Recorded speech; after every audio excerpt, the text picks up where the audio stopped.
educate, empower, enable, impact. Thank you for tuning in to That Will Never Work podcast, where we share inspiring information and personal experiences related to business and the entrepreneurial journey from those who are leaders in their respective field. Now, here's your host, author and business coach, Maurice. I thank y'all very much for tuning in today. We have a very interesting topic we're going to cover today, and I have a wonderful guest to speak about it with. He himself has dealt with anxiety and depression, and he has watched his son struggle with test anxiety, and he has spent years researching the strategies, techniques, and skills available to end test anxiety. What he's learned and what he has come up with is a toolbox filled with research-proven methods for eliminating test anxiety easily, quickly, and conveniently. So he put it all together, an online training course called Ace Any Test. And this course is an all-in-one solution that gives you everything you need to turn off the fight or flight stress response when taking tests, as well as teaching you how to build your confidence and self-esteem. A lot of us deal with this, right? And so, yes, the focus right now is on tests, right? You're thinking of, hey, you know what? I got to sit behind a desk and take a test, right? I have to sit behind some type of computer and take a test. Well, there's a lot of tests in the world, right? Across the board. So it depends on how you look at it, how you view it. These tips and techniques could probably help you out in anything in life. I thank y'all very much for listening today, and I introduce to you today Craig. Craig, thank you very much for coming on the show. Maurice, I really appreciate it. I thank you for the invitation to be on your show. I've been looking forward to it for a few weeks. And you're right. There's more than just, when we think of a test, we think of maybe being back in school. Mm-hmm. Back in the day, it was just, pencils and filling in little forms. Now it's all on computers and things. But, there's other types of tests, like you just said. I think the most obvious would be maybe for an actor or a musician doing an audition, but there's also a job interview and public speaking. And I think a lot of it comes down to just fear of failure and fear of being judged. Right. More than likely, in terms of, the people I've worked with one-on-one and just talking with people, oftentimes there's an experience in the past. You didn't do well on a test. Maybe you got in trouble with parents. Maybe you didn't, got an F in the class, or just didn't do very well in the class, or got an F on the test. And it's hard. It's humiliating. It's frustrating. It's disappointing, especially when maybe you're getting in trouble at home. Mm-hmm. And so it kind of puts on that armor. Mm-hmm. And now every time, because it seems dangerous now. Right. Just like any dangerous thing, just, to have a wild example, but, a rattlesnake in a trail. We know that's dangerous because, but now we've associated danger with taking a test because we've had this experience that didn't go very well. And the big problem with anxiety or depression or anger or any, more of the negative emotions, when you practice, you get better at. We know this from learning a musical instrument, if you play guitar or piano or something, or dance or martial arts, or riding a bicycle, learning to walk, what you practice, you get better at. Mm-hmm. But what if you're practicing fear? What if you're practicing anxiety? What if you're practicing depression or anger? You can literally wire that into your brain. You can literally wire that into your nervous system so that certain triggers in your external environment will cause that fight or flight response. The famous ones are flight. You're running away. Fight. You're going to fight your way out of the situation. But there's also freeze and faint. And a lot of people find the freeze and faint one. Obviously, you're not going to fight your way out of a test. You're not going to run away from it either. And so your real two options are freeze and faint. And that's when you get that your mind goes blank. And even though you studied for weeks and weeks, the material backwards and forwards. I've heard people, I do the practice tests online and I ace them every time. But then when I actually go to the testing site, or you have to do it on computer at home or something, you just freeze. Because there's a certain aspect to that stress response, the whole possum playing dead thing. It's like, well, if I play dead, then, the danger will go by me. Unfortunately, if it's a test, obviously that's a whole different scenario, and it's an imaginary threat. The test in and of itself is not going to harm you, Mm-hmm. uh, you're physically in any way, and so it's just this past experience potentially that is kind of wired you to be defensive and fearful and anxious around taking a test, or again, maybe it's a job interview, Mm-hmm. or giving a presentation at the big meeting, or if you're starting a business, man, you have to talk to maybe investors. You have to even hire people. Maybe you're on the other side of the desk Mm-hmm. and you're the one hiring people, and you get nervous about what are you going to say, am I going to hire the right person? And it's just a natural response. Unfortunately, it's a natural response to kind of an extraordinary situation that doesn't require you to armor yourself like that, Mm-hmm. and it just kind of shuts you down, and you can't think straight. You can't, and therefore you can't work at your best. So one of the things that you had mentioned that I think is very interesting is the association with something that could possibly be external.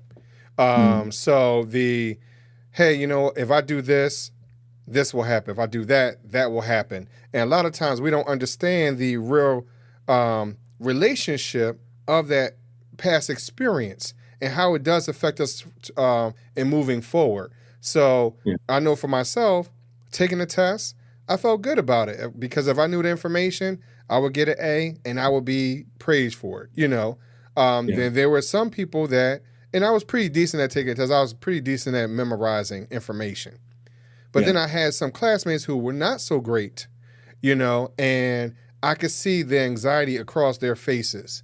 Even today, I could see my children, right, taking tests.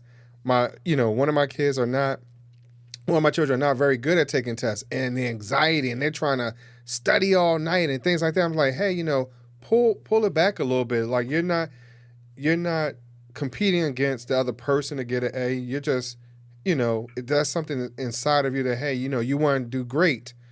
Well, stop pushing yourself so hard. So there's so many other pieces to this part of this anxiety that we have to analyze to say, hey, you know what? It's not going to be that bad. It's not going to, as you stated, it's not going to hurt us physically, right? yeah, But it can hurt us emotionally and mentally in the long term, which will affect our productivity even yeah. maybe even longer than that. Yeah, yeah, and it's and of course there's all sorts of different learning styles. People study in different ways, Right. and visual, auditory, kinesthetic kind of learning styles.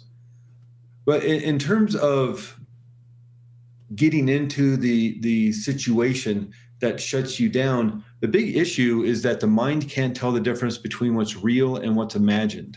Mm-hmm. And so this is most noticeable when somebody's having a nightmare in the middle of the night. And it could be the craziest, most ridiculous, the stupidest dream, like a gigantic cheeseburgers chasing out on the street throwing coconuts at you. It's ridiculous. It's not going to happen. Mm-hmm. And yet your body thinks it's happening and it will defend itself. It's sort of, your mind has that shoot first, ask questions later mentality. And even in deep sleep, having this crazy dream, the Wizard of Oz trees throwing apples at you or something, it's ridiculous. It's not going to happen. But your mind can't quite figure out whether that's real or not. Right. It's going to, your subconscious mind is for you. Mm-hmm. It's running your immune system and your digestive system and growing our hair and fingernails and all that stuff, or growing from a baby to an adult. All of this stuff's happening automatically. You don't have to think about it. Mm-hmm. The subconscious mind's holding on to our habits, like walking and tying our shoes and all these different habits, riding a bicycle, driving a car. But it's also there to keep us safe and protected. That's its main job. Mm-hmm. And one of the ways it does that is by holding on to the hurt and the pain that we've experienced in the past. It doesn't want to experience it again. Mm-hmm. And of course, if you've experienced trauma growing up, if there's been fear or anger, of course, that's going to be in the files. But sometimes it's, the humiliation or the embarrassment, Mm-hmm. or you didn't do well on a test and you felt bad about yourself for a while. And that's going to be one of the files. So anything that looks like one of those files, if it gets triggered, it's going to turn on that defense mechanism. Mm-hmm. And the way it warns you that there's danger is those feeling states. So if someone pulls a fire alarm in a building, the sirens go off, the lights go off, and it's trying to warn everybody in that building that there's danger. You need to get to safety now. Well, we also have a warning system, but instead of sirens and lights, we have feeling states. The feeling state of anxiety, feeling state of fear, feeling state of anger, of worry, overwhelm. These are signals your body is giving you that there is danger. Unfortunately, is it real? Is it imagined? You don't know. And until you kind of assess the situation. And so that's the subconscious mind. It's this emotionalized mind that's trying to keep you safe. It's for survival, which doesn't necessarily mean your happiness or success. It just wants you alive and protected. So that's subconscious mind running a lot of this stuff unconsciously, obviously, but it's there to protect you. Now, the conscious mind, that's the logical mind, the analytical mind, the mind that sets up your goals, the plans to achieve your goal, the plan for your day, the plan for your week, your 5-year plan, the willpower to go after those goals. That's your conscious mind. But what neuroscience says is that conscious mind only makes up 5% of mind. Subconscious mind makes up 95% of mind. So whenever there's conflict between the logical mind and the emotional mind wins every time. So you can logically be talking to yourself on the way to the test or the job interview or the presentation and just say, oh, this is no big deal. I know all these people in the room, or I've studied so hard. I know this material backwards and forwards. Logically, that makes sense. But emotionally, you're thinking, okay, the last time I took, or not even the last time, 20 years ago when I took a test, back in the 6th grade or back in junior high or something, it didn't go very well. And emotionally, you're going to start protecting yourself, even though logically you can analyze the situation. There's no danger. It's you've studied, this material. But emotionally, that's what's going to take over. And, one of the aspects you were talking a little bit earlier, it could just be danger that we're picking up in the external world that's not even danger. So it's sort of like one of the examples I use when I work with people one-on-one is it's maybe like when somebody was 12 years old, they were in a car accident with a red pickup truck, like a head-on collision, a really bad accident. And now 30 years later, they don't remember the accident anymore. Right. They're driving down the street and they're going from one side of town to the other, and it's a clear drive. It couldn't have been a better drive. Great music playing, windows, a beautiful day. But when they get to their destination, they're stressed. They're just gripping onto the steering wheel, and they're really upset, and they don't know why. And it's maybe because out of the peripheral vision, they saw a red pickup truck parked in a parking lot. That was enough to okay, it's not head on. It's over here, parked in a parking lot. But the last time we encountered a red pickup truck didn't go very well. So it's dangerous. And so we'll start turning on the fight or flight stress response automatically. Again, this is all happening unconsciously. And so another big issue with this is, again, what you practice, you get better at. What is strongest within your mind is what you do over and over again. Again, we know this from, learning a musical instrument or learning a foreign language or learning dance or martial arts or something. Learning to ride a bicycle, learning to drive a car, learning to walk. Watch a child learn to walk. It's very clunky until it kind of all gets wired into the brain. And then now we don't have to think about it. We can walk across the room, get a drink of water without having to think about it. So a lot of this work is just the practice of turning off the stress responses. So, okay, with you, Maurice, I want to show people a really quick exercise that you can do yourself. And this is so simple. This is so easy. Okay. That you can show your kids how to do this later on today. This is how simple this is. Now, caveat is, if you're driving a car, of course, just keep driving your car, concentrate on driving. If you're watching the kids around the swimming pool, or you're cooking with fire or whatever, just concentrate on what you need to concentrate. If there's something that needs your full attention and concentration and focus, do that. Come back to this clock where we are in the interview. Is going to be a quick 5-minute little thing. Clock where we are and come back to this, listen to the replay. But this is a great little exercise developed by Dr. Richard Nongard, a psychotherapist, as well as a hypnotherapist. Okay. And called, very simply, 3, 2, 1, reset. And what this exercise is going to do is it's going to literally reset your nervous system and change brain chemistry. And it's really simple. 3 parts is we're going to take 3 slow, easy, gentle breaths. This is a big regulator of your nervous system, the breath, because when we're stressed, we upper chest breathe. Mm-hmm. And if you've ever seen a diagram of your lungs, first off, your lungs are huge. If you feel where your rib cage is, again, not if you're driving, keep your hands on the wheel, but right. like 2 inches from your hip bones, your lungs are huge. But when you stress, when you're in stress, you just breathe into the top part of your lung. So you're only using about 1/3 of your lung, or not even that, just the top part of your lung. And that's because we tighten our stomach muscles when we're stressed. We're waiting for that 1-2 punch. The rib cage is for the heart and the lungs. What's protecting the vital organs of your abdomen are the muscles, so they'll tighten. And therefore, you can't flatten out your diaphragm. You can't get air into your lungs. The brain takes 20% of the oxygen you breathe in. And so as the blood is flowing around the body, bringing oxygen here, I'm going to reach out of frame here real quick because I didn't think I was going to do this, but since we're doing this exercise, I want to have some visual displays. So once the video is up, people can see this. But when blood's flowing around the body, it's delivering oxygen to the cells of your body and the muscles and the tissues. But it's also picking up carbon dioxide and gases and toxins, and you exhale all that stuff out, breathe in the oxygen. And then when you breathe the oxygen in the lungs, it merges with the blood, and then it flows around your body and just does this 24 hours a day, 7 days a week. In the top part of your lungs, about half a cup of blood is flowing through the top part of your lungs every minute. But the bottom of your lungs, 1 liter of blood. And so just as a visual for when people watching the video, this is a liter of Gatorade. So if you're just listening to this, imagine what a liter of Gatorade is at the grocery store. 20% of this is going directly to your brain.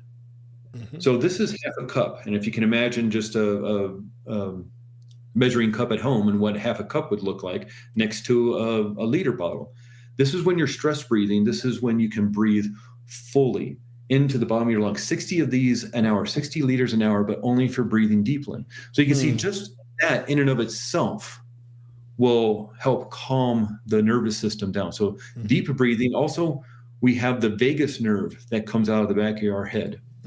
And when we're in stress, we're turning on the sympathetic nervous system. When we're relaxed and all the systems of our body, immune system, digestive system, are getting the power back and the blood supply and the nutrients that we need to run at optimum levels, that's the parasympathetic nervous system, the relaxation response. Sympathetic, stress response; parasympathetic, relaxation response. We have this vagus nerve, comes out of the back of our head, and vagus is Latin for wanderer, attaches to the eyes, to the ears, muscles of your jaw, goes past your vocal cords, attaches to your lungs, to your heart, and to your gut, goes all over the place. Vagus nerve is a big part of that parasympathetic nervous system. It's attached to your lungs. So by breathing slowly, easily, and gently and deeply, you activate the vagus nerve. Therefore, you stimulate the parasympathetic nervous system. You stimulate the vagus nerve, and therefore you activate the parasympathetic nervous system, to switch the words around. And so this isn't hard. This is really, really simple.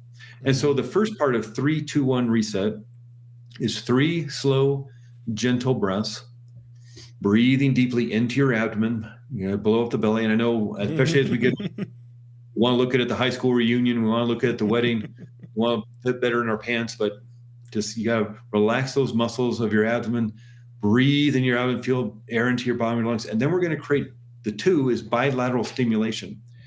And when you're panicked, when you're anxious, you're lighting up the right side of the brain. And, it just doesn't turn on. It needs blood supply, needs fuel, needs energy to light up. So it vacuums it away from these other parts of the brain. And these other parts of the brain go dark, they go quiet. And all the energy gets sucked up over to the panic and the fear and the anxiety that's here in the right side of the brain. So how do you undo that? You can just light up other parts of the brain. And a real easy way to do that is just moving your body. And right side of the brain controls left side of the body. Left side of the brain controls right side of the body. And so here's my little stress ball, squeezy ball. Kind of back. So for the video, you can see it. But for the auditory audience, those just listening, I'm going to make a cross, make a T with my arms outstretched. And then I'm going to pass this little ball, whether it's a tennis ball, racquetball, whatever, in front of me. to the other hand, and then make a cross again. And this is bilateral stimulation. And by moving my body like that, I have to operate in other parts of my brain. I need energy, I need oxygen, I need blood supply. So it vacuums it away from that anxiety. If back in school, you remember maybe a meeting at work, you saw somebody drumming on their knees, you know, they're not hyper, they're not ADHD, they're nervous. And they're self-soothing themselves by bilateral stimulation, left, right, left, right, left, right. Walking, left foot, right. That's bilateral stimulation. That's why walking feels so good. So what we're going to do is we're going to grab our shoulders and we're going to make this X on our chest. And obviously this is a hug, and we're going to pack our brains. And what we're going to do is, whether you're, you know, just kind of squeezing your shoulders, or you're giving yourself a bear hug, or doing the havening technique, which is rubbing your hands up and down your arms, from your wrists, your shoulders, this feels good. And you are now creating the hormone GABA. The hormone GABA dissipates all the adrenaline and cortisol in your brain, those stress hormones. And your brain is now creating oxytocin, serotonin, and the dopamine, the feel-good chemicals. And then you're going to spend 1 minute thinking about somebody you care for. You're going to light up the visual part of it. Not only do you feel kinesthetically with your body, you physically feel this hug, which is sending signals through your nerves back up to your brain to say, hey, you feel good. This is nurturing, loving, healing touch. And now you're thinking of somebody you want to give a hug to, a good friend. It could be a pet, a dog, a cat, family member. It could be somebody who's no longer with us, your grandmother, your father, somebody you've never met before, you know, Mother Teresa, Gandhi, Martin Luther King, you know, people who you admire, who inspire you. The mind can't tell the difference between what's real and what's imagined. So even though that person isn't there with you in that room, feeling this hug and imagining that person is literally going to change your brain chemistry and turn up oxytocin, serotonin, and dopamine. So 3, 2, 1, reset. Again, 3 slow, gentle breaths in. And then you're going to grab your shoulders and you're going to start sending those signals up into your brain to move into a more joyful, healthy, you know, loving feeling state. Think of somebody you want to give a hug to, even if it's a dog, a pet, a cat. Then, you know, just sit for 5 minutes. If you just did that for 5 minutes, you will reset your nervous system and you will feel better. And that's a big part of this, just feeling good. Right. And you will walk into whatever situation, even if it's just like a meeting at work, you're sit in your car before you walk into the meeting with the investors or the board of directors or the job interview, or you're interviewing somebody. You know, set yourself up for success. And right now, when we're recording this, the Olympics are happening. I guarantee you, every single person, whether they're doing a solo event like gymnastics, or they're in a race like a running race or swimming or something, I guarantee you, every single athlete is putting themselves in state before they walk out onto the event. Any professional athlete, any musician, but also, why not do that for business? If you have to give a presentation, you know, you have to give a speech, you know, you got tapped to give the keynote speech at the big conference, you know, in a couple months. Put yourself in state before you walk out on stage. Just don't like, oh my, I don't know what's going to happen. I'm so nervous. Don't walk out like that. Right. Walk, right.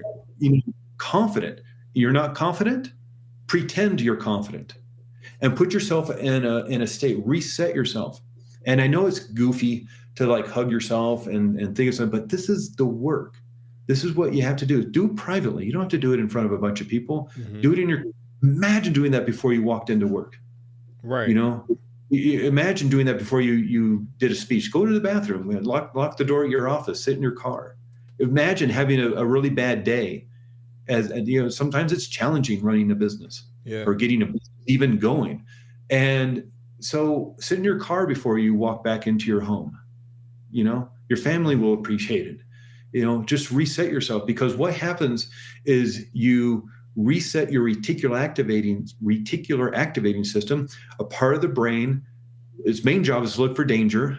always on, even when you're sleeping. That's why you hear the baby coughing and crying in the next room, or you smell smoke and you wake up, or you hear the back door open at 2:00 in the morning and you wake up. You're too hot, cold, you have to go to the bathroom, you wake up. That's your reticular activating system. Or you see that car going towards a red light in your peripheral vision, you slam on the brakes, you even think about it, you just did it. That's your reticular activating system. But its secondary task is to solve problems and find solutions. So there's that thing when you're thinking about buying a new car, you're thinking about, thinking about buying a Toyota Prius because gas prices are so high. And now you see Toyota Priuses everywhere. They're in every parking lot, they're driving down the street. They were there yesterday and the day before. You just didn't notice them because you weren't thinking about them. But now needing a solution to the, getting a new car, a Toyota Prius. But now you're not thinking about, you don't see the Kias or the BMWs or the Dodge Caravans or the Teslas. You're just seeing Priuses everywhere. That's where it's like a Prius, festival in town. It's that thing when your day goes from bad to worse, it's because you focused your reticular activating system just to look for problems. And so what do you get problems? And here's the big issue with that. And I know we're running up against time, so I'll make this quick. We're being inundated through our 5 senses, what we see, hear, taste, touch, smell. We're being inundated with 11 million bits of information per second. The light, the color, the temperature, and often things we don't notice unless it's too hot or too cold or it's too loud, like the air conditioner is making a rattling noise. Now we hear the air conditioner or, planes flying low overhead or something.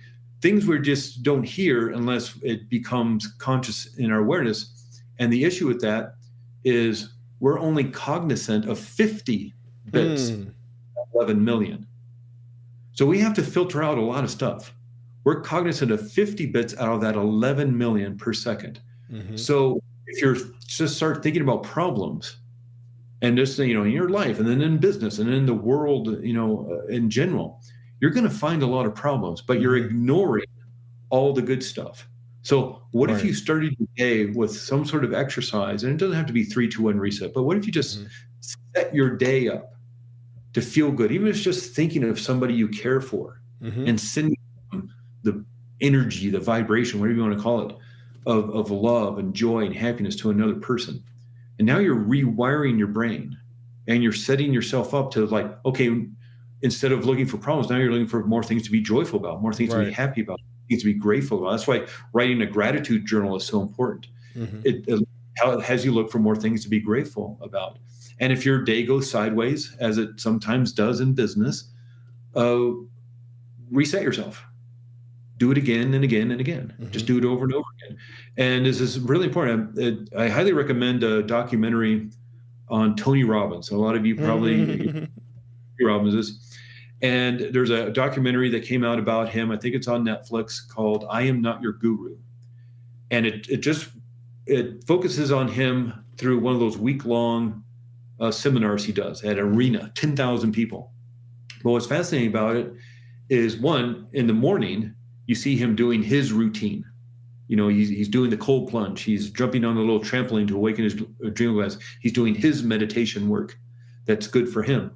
Then he goes to work. Then he goes to the event center, the arena. And then he's talking to the backstage people and all that. But before he goes out on stage, he puts himself in state. This guy's been doing this work for 40 years, since the early 1980s. And he's still not only doing his meditation work and his physical work, the cold plunge and all that, but he's still putting himself in state, just like an athlete or, a musician before walking out into a stadium, putting himself in state before he walks out on the stage. And to him, he pumps his fists in the air, he turns around, he just walks on stage. Everybody has their, whether it's Beyonce or Bruce Springsteen or Taylor Swift or whatever, everybody has their own way of getting themselves in state. Right. And so do that for work, whether it's just a quote unquote plain day at work, or if you got a big meeting with investors or the board of the directors or the bank, or you got to give the presentation at the conference or whatever, put yourself in, or you're walking back home, back into your house, put yourself in state. Who do you need to be? And so that's, and again, what we started off with, what was, a while ago, is what you practice, you get better at. Right. So just practice, whatever works best for you to keep yourself in a state of mind that is focusing on your peak performance and peak potential. And it's just, as an entrepreneur, it's hard. It's 24/7. Right. You gotta watch it. Otherwise you might, if you find yourself in that ditch, got to get yourself out, otherwise. Craig, I appreciate, everything you've provided. There's a lot of things that you mentioned there, because a lot of times we don't take time to just, one, be quiet, to soothe ourselves. We don't take the opportunity to get ourselves ready for the moment in whatever way for that moment calls for. I know for myself, I sit here and make funny faces to the screen. I sit here and talk to myself in the microphone. I have this little thing where I bounce, just whatever it might be, just to relax myself. But I thank you for coming on. Where can they reach you to find other tools and techniques, in order for them to find their ritual or whatever it is for them to get over to the next level? Yeah, probably the best, just as you introduced me, Ace Any Test is probably the best place to find me, just aceanytest.com. And you can find my email from there. I am a hypnotherapist, and I work with people with, early childhood trauma and fears and phobias, and also by building confidence and joy and happiness in life. So I also work with them, and that's called Arizona Integrative Hypnotherapy. I'm here in Flagstaff, Arizona. So if you just Googled Flagstaff hypnosis, you'd find me at Arizona Integrative Hypnotherapy or aceanytest.com. Cool. Craig, again, I thank you very much. But before I let you go, I got to ask you the question I ask everybody, my would you rather question, right? So, Craig, would you rather choose 3 doors or a fork in the road?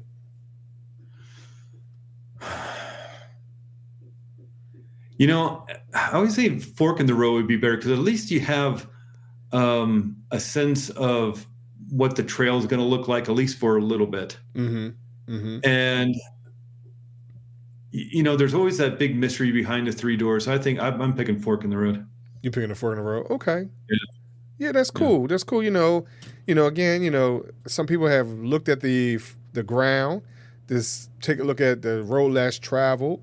Some people think that there's another fork at the end of that fork and more forks, so more opportunities they feel as though. So, I thank you very much for, explaining why you would have chosen a fork in the road, There's no science to it. There's no right or wrong answer. It's just how you feel as an individual. And maybe there might be anybody that's out there that might be able to resonate with how you responded. Yeah. Yeah. Yeah. It's, and then tomorrow I'll probably pick the other way. And, and that's fine, because we all have choices, right? It's never, so. It's just like how you feeling about the day too. It's like, I'm feeling lucky. I'll pick door number 2. I don't know. Right. I don't know. So yeah, but Craig, but thank you very much for coming on the show. Yeah, Maurice, I really appreciate it. We had no idea what we were going to talk about, and it was a really fun conversation. So I appreciate your invitation. Sure, no problem. And I thank y'all very much for listening to That Will Never Work podcast. And of course, all the information will be in the show notes. And I will talk to y'all a little later. Thanks for listening. Find us on social media at Chisholm Group LLC and check back weekly for new episodes. Until next time, that will never work, or will it?